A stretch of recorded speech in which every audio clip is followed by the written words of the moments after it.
Greetings, travelers, and welcome to another episode of Let's Play Tactics Ogre. This time is actually a little bit of preparation work for the next major battle. This is actually Osteria, which looks completely different from the previous 4 maps we played on, but this is the training area. This is the only area that we have access to at this point since we beat the Osteria West, Osteria South, Throne Room, and Crypt. At this point, all of those treasures are inaccessible. So if you did not pick up the Leviathan Mail and the Phoenix Mail, you cannot pick them up from here on out. Oh, and most importantly, the Ring of the Dead.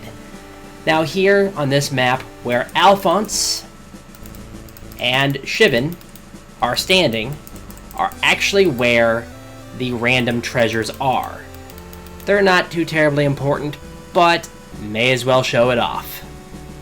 So if you'll pardon me, I will go on to the next thing on the agenda.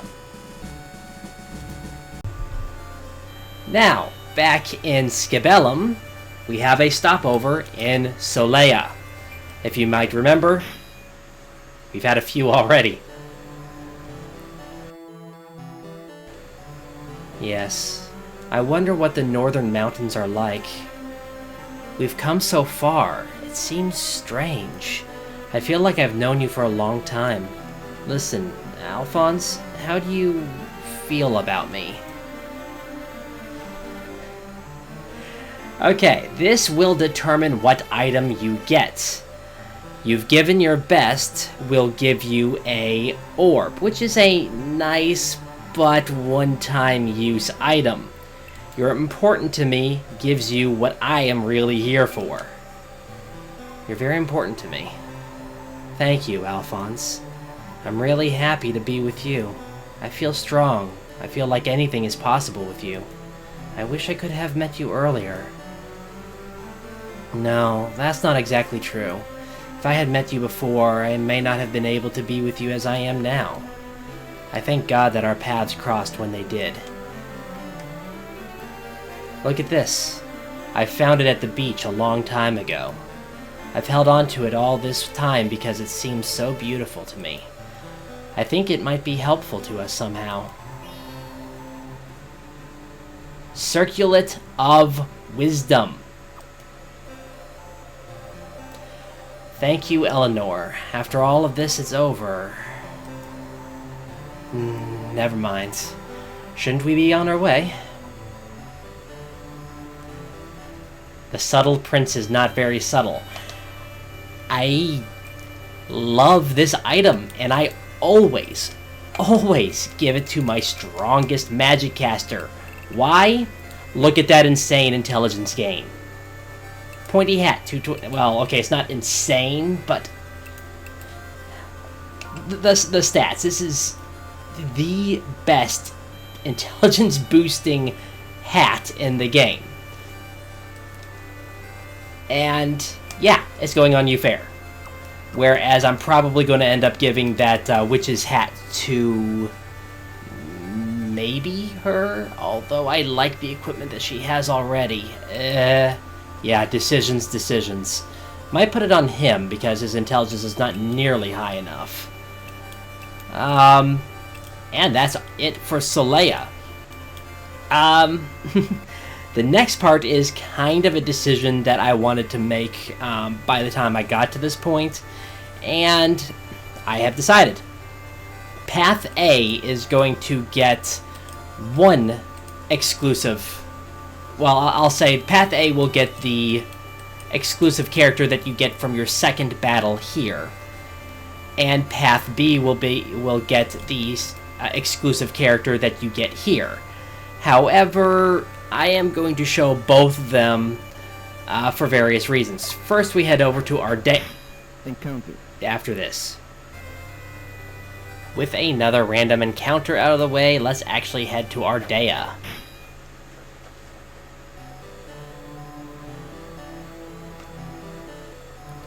I am Lobelia, a messenger of God. Is there some way that I may assist you? Yes, there is. We'll have Lobelia join your troops. No, I'm okay. We'll have her leave. However, she gives you a gift in a seraph's plume. Now, regardless of whether you actually plan on keeping her or not, it might be a good idea to go ahead and recruit her because, well, I'm going to be getting into Snapdragons very soon, and this is a way that you can get both special characters? Kinda, sorta, maybe? Well, anyway, I'm going to go ahead and recruit her on both my files. Yes, there is. In the name of God, I swear my loyalty to you. May the great light protect you.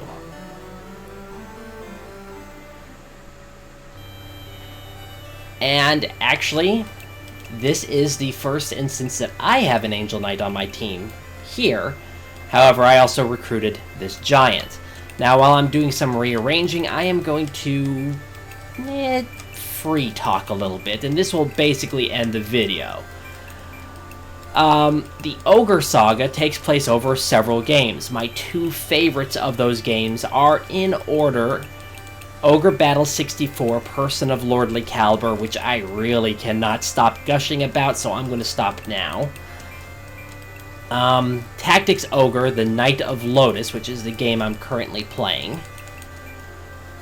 There's also March of the Black Queen, which I am less familiar with. Oh, why am I putting... well, however, basically what I'm getting at here is angels and God are very much talked about, and you do get to recruit angels in, well, at least most of the games. They are very capable of dealing some damage to anything, especially against evil or banal opponents. Banish will actually has the any undead, and Lobelia is not a unique what am I trying to say, is not unique as far as her character class, which I think is a bit of a missed opportunity, honestly, because so far your only unique classes are Cybil, who I haven't shown off yet, who is a sorceress, and I'll show that right quick. Sorceress actually replaces Siren for her. Right. It'll show Siren, but she cannot actually become a Siren.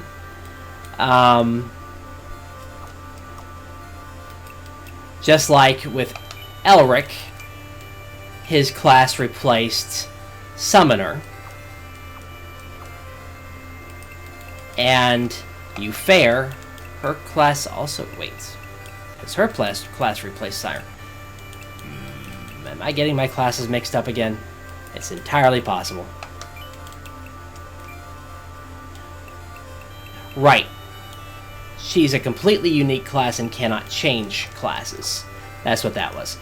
But regardless, even though Lobelia, Ivana, and Shivan are not exactly of unique classes, they each gain slightly better stats than base characters.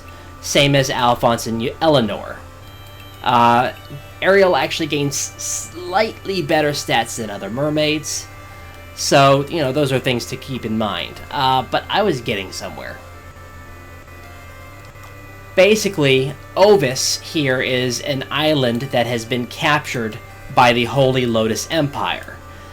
It's hard exactly to describe what the Holy Lotus Empire without getting too deep into the myth and lore of the Ogre Saga. So I think the best thing to say is that you can view the religion of Lodis and Ovos as kind of Catholicism versus Protestantism.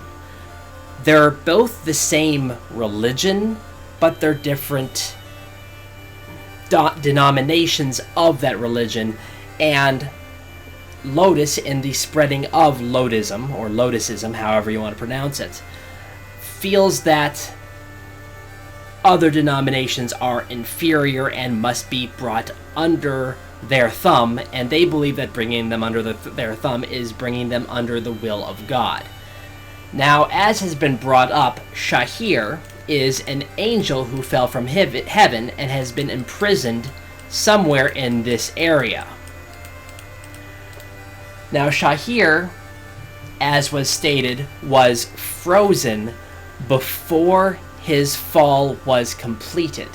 And we'll see exactly what implications that has as we get into the final chapters.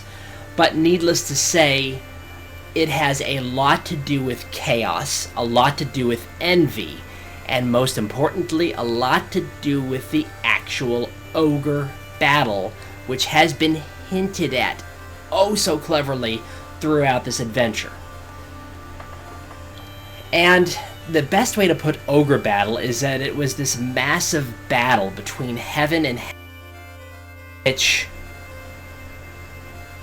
mankind's envy, mankind's hatred, mankind's evil, or, to put it bluntly, mankind's chaos, manifested itself as ogres, and God and angels fought alongside humankind to banish and defeat these powerful ogres.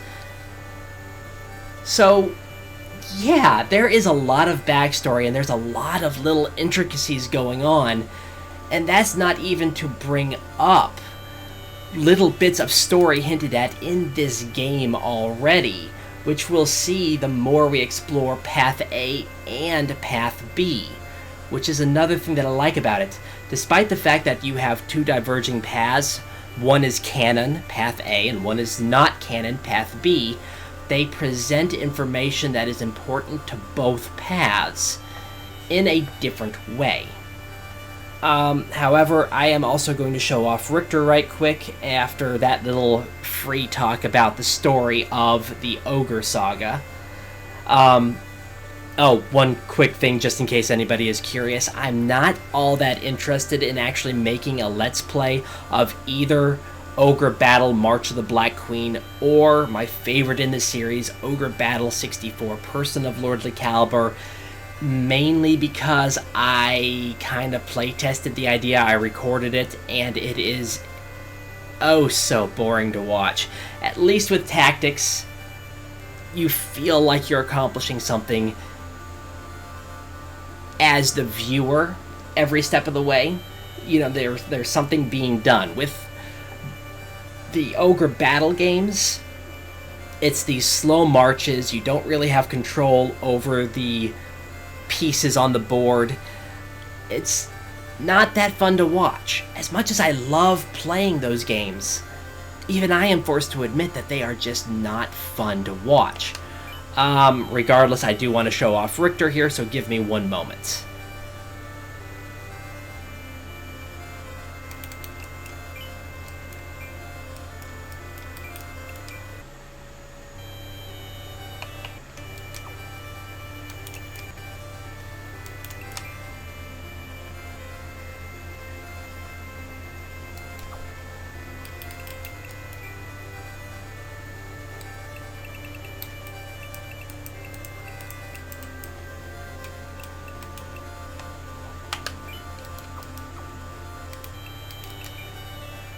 And 3, 2, 1.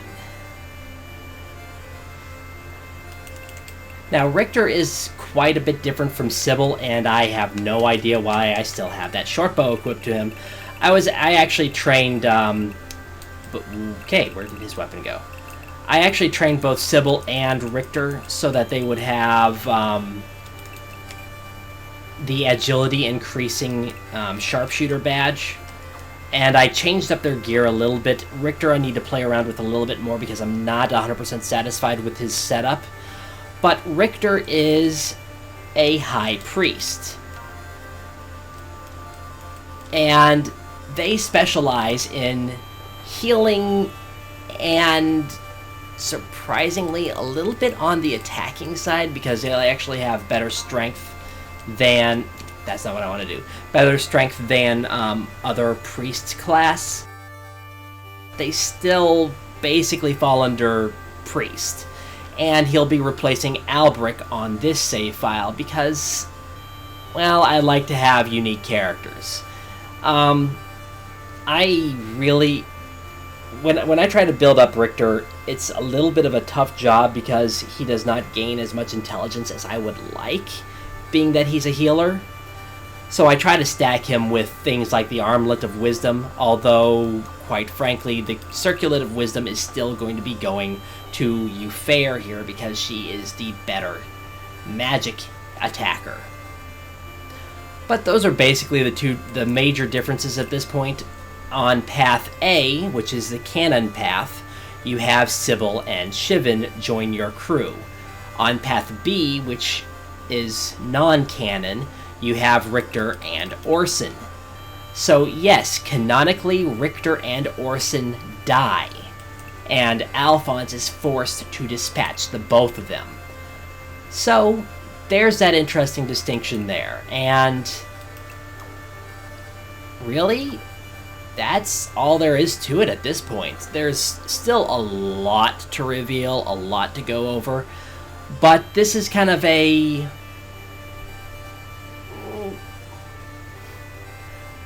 a preparation video, because really I think it's only fair to let Richter and Cybil have a little bit of time to learn the ropes, to get to know everybody, and to really introduce some of the intricacies of the Ogre Saga franchise. This is a franchise that I hope gets brought back, because I believe Tactics Ogre, the Knight of Lodis, is actually the latest game to have been produced, and it is a GBA game. Regardless, I think this is going to be it for now. This is Draco Breach reporting out. God bless and safe travels.